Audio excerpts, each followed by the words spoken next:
Comment l'Iran a-t-il réussi à frapper les alliés des États-Unis au Moyen-Orient, même après avoir été bombardé par des centaines de missiles de croisière Tomahawk et après avoir perdu une grande partie de ses défenses aériennes? La réponse se trouve sous terre. L'Iran dissimule une grande partie de ses missiles balistiques profondément dans des tunnels creusés dans les montagnes, ce qui les rend extrêmement difficiles à localiser et à détruire. Et il ne faut pas oublier leurs missiles développés localement, comme le Fatah missile, que Téhéran affirme capable d'atteindre des vitesses hypersoniques. Selon certaines informations, l'Iran serait parvenu à franchir les systèmes de défense israéliens comme Iron Dome et Arrow grâce à ce missile, équipé d'un véhicule planant hypersonique pouvant atteindre des vitesses comprises entre Mach 5 et Mach 20, soit jusqu'à environ 17 900 km/h, près de 10 000 nm/h. À de telles vitesses, les systèmes de défense comme Iron Dome, Arrow et David's Sling disposent de très peu de temps pour détecter, suivre et intercepter la menace, ce qui rend toute tentative d'interception extrêmement difficile. Voici comment cela fonctionne. Le missile Fatah est lancé grâce à un propulseur à carburant solide qui l'accélère jusqu'à des vitesses hypersoniques, selon certaines sources, au-delà de Mach 15, pendant sa montée vers les hautes altitudes. Une fois arrivé aux limites de l'atmosphère, le propulseur se détache et le véhicule planant transportant l'ogive poursuit son vol de manière indépendante. En rentrant dans l'atmosphère à une vitesse extrême, ce planeur utilise sa conception aérodynamique ainsi qu'un petit moteur à carburant liquide pour manœuvrer de manière imprévisible, évoluant généralement entre 12 et 30 km d'altitude. À l'approche de la cible, il descend vers une altitude plus basse et effectue des manœuvres d'évitement brusques à des vitesses supérieures à Mach 5. Cette combinaison de vitesse, d'agilité et de trajectoire changeante rend le suivi et l'interception par les défenses aériennes beaucoup plus complexes.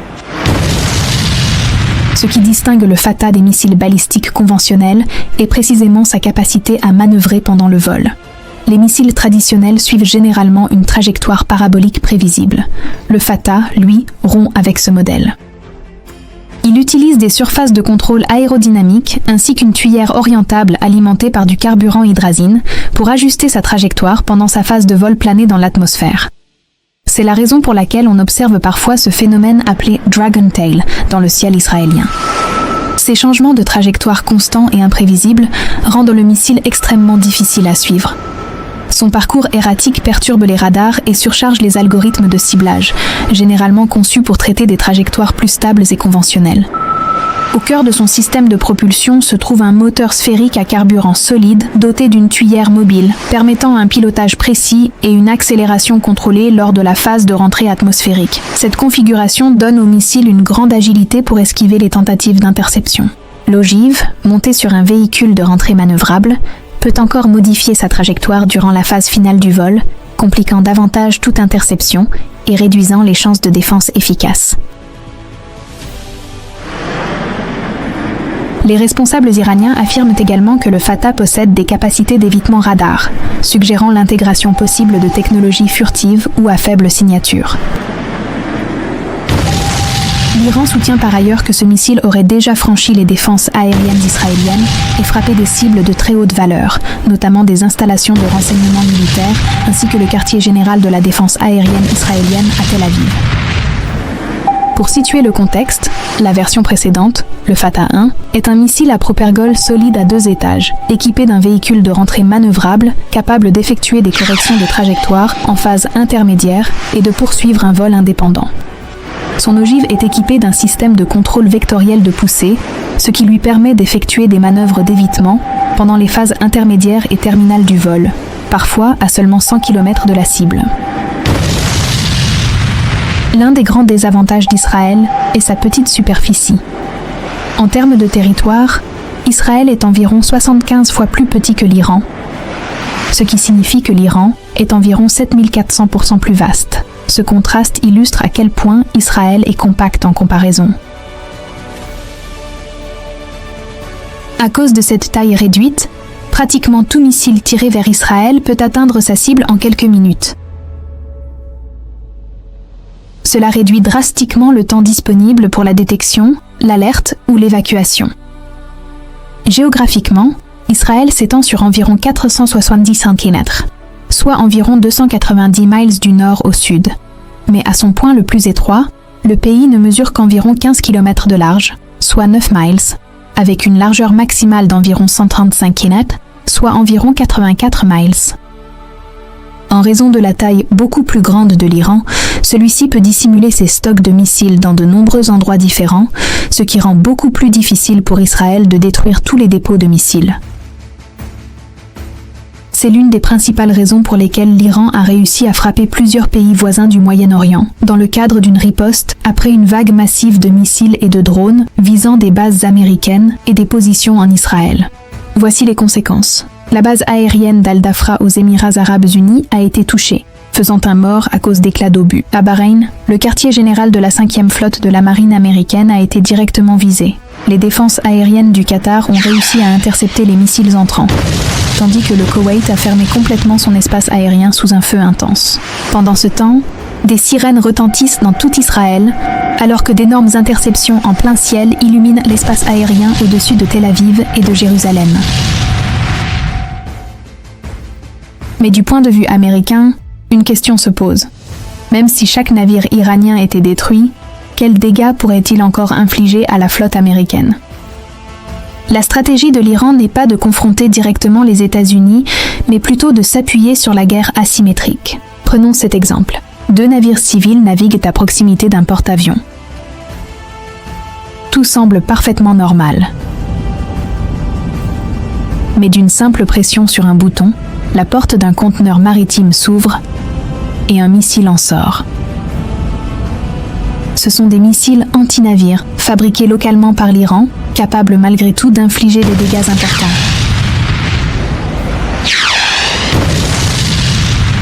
Immédiatement après, une nuée de drones volant à basse altitude et des vedettes rapides d'attaque surgissent depuis les navires cargo.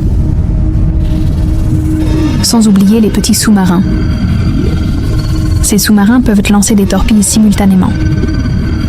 Dans une série d'attaques rapides, certaines de ces menaces pourraient traverser le système de défense du groupe aéronaval, avec peut-être 10% d'impact réussi.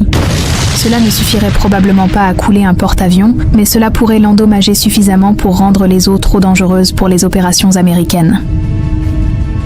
Voyons maintenant les 6 principales tactiques qu'ils utiliseraient probablement. Tactique numéro 1, l'essaim. La marine du corps des gardiens de la révolution islamique exploite des centaines de petites vedettes rapides d'attaque, armées de mitrailleuses lourdes, de roquettes et de missiles anti-navires. La tactique est simple mais redoutable. Au lieu d'affronter un destroyer américain en duel, ce qu'il perdrait presque certainement, ils déploient des dizaines de petites embarcations simultanément, venant de toutes les directions. L'objectif est de submerger les systèmes défensifs du navire américain, en présentant plus de cibles que le navire ne peut en suivre et en détruire à la fois. Tactique numéro 2, miner le détroit. Ensuite vient le tueur silencieux, le minage du détroit d'Ormuz. C'est le point de passage pétrolier le plus stratégique au monde. L'Iran possède des milliers de mines navales, y compris des mines intelligentes capables de détecter les signatures acoustiques spécifiques des navires ennemis. En cas de conflit, l'Iran pourrait utiliser des sous-marins, des petites embarcations ou même des navires civils déguisés pour déposer ces mines directement dans les routes maritimes commerciales. L'objectif n'est pas seulement militaire, il est aussi économique. Cela empêcherait la marine américaine de naviguer en sécurité et ferait immédiatement grimper les prix mondiaux du pétrole, provoquant un impact économique majeur sur les États-Unis et leurs alliés. La troisième stratégie repose sur l'avantage géographique, les batteries de missiles côtières. Le littoral iranien est montagneux et accidenté, offrant une couverture parfaite pour des lanceurs de missiles mobiles. Le régime utilise également des tactiques de tirer et se déplacer, avec des équipes mobiles équipées de lanceurs montés sur camions et de missiles balistiques. Ils tirent un missile, puis se déplacent immédiatement vers une nouvelle cachette avant que les États-Unis ne puissent riposter. Cela transforme efficacement le Golfe en une véritable zone de mort, où les navires américains restent sous la menace constante de tirs provenant de la terre, sans véritable endroit où se mettre à l'abri. Tactique numéro 4. La menace d'embuscade, les sous-marins. Le golfe Persique est en réalité assez peu profond, ce qui rend les opérations plus difficiles pour les grands sous-marins nucléaires américains. En revanche, cet environnement est idéal pour la flotte iranienne de mini-sous-marins diesel électriques, comme ceux de la classe Ghadir. Ces petits sous-marins peuvent se poser silencieusement sur le fond marin, attendre qu'une cible passe au-dessus d'eux, puis lancer leurs torpilles. Il s'agit d'une tactique d'embuscade surprise, conçus pour endommager des cibles de grande valeur, comme des porte-avions ou des destroyers, tout en restant presque impossibles à détecter par sonar. Ces petits sous-marins diesel électriques discrets, spécialement conçus pour opérer dans les eaux peu profondes du golfe Persique, représentent une menace importante pour les porte-avions américains. Les sous-marins de classe Ghadir, difficiles à repérer en raison de leur petite taille et de leur faible signature acoustique, pourraient se positionner dans des zones stratégiques près de passages maritimes essentiels, notamment le détroit d'Ormuz. Équipés de torpilles lourdes et capables également de déployer des mines navales, ces sous-marins pourraient lancer des attaques surprises contre les porte-avions américains. En attendant en embuscade près des routes de déplacement probables des groupes aéronavals, les sous-marins de classe Ghadir pourraient tirer une salve coordonnée de torpilles, visant la coque et les systèmes de propulsion des porte-avions américains. Une frappe de torpille réussie contre un porte-avions pourrait paralyser les opérations de son pont d'envol, réduisant considérablement la capacité de la marine américaine à projeter sa puissance aérienne dans la région. En outre, ces sous-marins pourraient déployer des mines sous-marines dans des voies maritimes critiques, obligeant les navires de guerre américains à se diriger vers des zones d'embuscade prédéterminées, où des attaques iraniennes de missiles et de drones pourraient ensuite être lancées. Tactique numéro 5. La menace aérienne, la guerre des drones. Il est impossible d'ignorer la dimension aérienne du conflit. L'Iran a investi massivement pour devenir une puissance majeure des drones au Moyen-Orient. En cas de conflit, ces véhicules aériens sans pilote ne seraient pas utilisés uniquement pour la reconnaissance ou la surveillance, mais également comme munitions rôdeuses, autrement dit des drones suicides. La tactique consiste à les lancer en vagues massives, afin qu'ils s'écrasent contre les radars sensibles et les ponts d'envol des navires américains. L'objectif est clair, aveugler les capteurs de la flotte, perturber ou arrêter les opérations aériennes et ainsi laisser les navires vulnérables à des attaques de missiles. Passons maintenant à la tactique numéro 6. La flotte américaine dépend fortement des ports situés à Bahreïn ainsi que de la couverture aérienne fournie par les bases militaires au Qatar pour soutenir ses opérations. Or, l'Iran possède le plus vaste arsenal de missiles balistiques au Moyen-Orient. Sa stratégie pourrait inclure des salves massives de missiles visant ses quartiers généraux fixes et ses centres logistiques essentiels. L'objectif ne serait pas uniquement de détruire des bâtiments, mais aussi de priver la marine américaine du carburant, des munitions et du soutien de commandement nécessaires pour poursuivre les opérations. Si les navires n'ont plus d'endroit sûr pour accoster, ils ne peuvent pas rester longtemps dans le Golfe. La stratégie militaire iranienne visant les bases aériennes américaines au Moyen-Orient reposerait très probablement sur une approche coordonnée multidomaine. En combinant son arsenal de missiles, ses capacités en drones et l'action de forces alliées ou de groupes proxy, l'Iran chercherait à submerger les systèmes de défense américains et à infliger des dégâts significatifs. Parmi les cibles de grande valeur que l'Iran pourrait prioritairement viser figurent la base aérienne d'Al-Udeid au Qatar, l'activité de soutien naval à Bahreïn, plusieurs bases militaires américaines en Irak, ainsi que la base aérienne d'Al-Dafra aux Émirats arabes unis. Cette stratégie reflète les objectifs plus larges de Téhéran: dissuader toute intervention militaire américaine, riposter fermement en cas de conflit et affirmer son influence dans toute la région. L'une des cibles les plus probables dans une confrontation directe serait la base aérienne d'Al-Udeid au Qatar. Il s'agit de la plus grande installation militaire américaine au Moyen-Orient, accueillant environ 8000 soldats américains et servant de quartier général régional du commandement central des États-Unis. Cette base joue un rôle crucial dans le soutien des opérations aériennes à travers toute la région et constitue un pilier central de la présence militaire américaine dans le Golfe. Pour frapper Al-Udeid ou des bases similaires, l'Iran pourrait déployer des missiles balistiques comme le Fateh 110, dont la portée atteint environ 300 km, ou le missile Qiam-1, capable d'atteindre jusqu'à 800 km. S'ils sont équipés d'une fusée de proximité, ces missiles pourraient exploser juste au-dessus de la surface, produisant une détonation aérienne destinée à maximiser la fragmentation et à élargir la zone d'impact.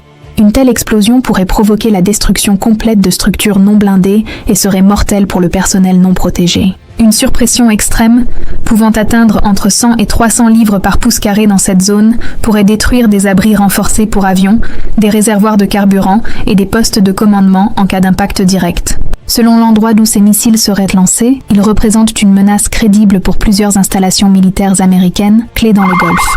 À Bahreïn, la base navale Support Activity Bahreïn sert de quartier général pour les forces navales américaines du commandement central et pour la 5e flotte américaine.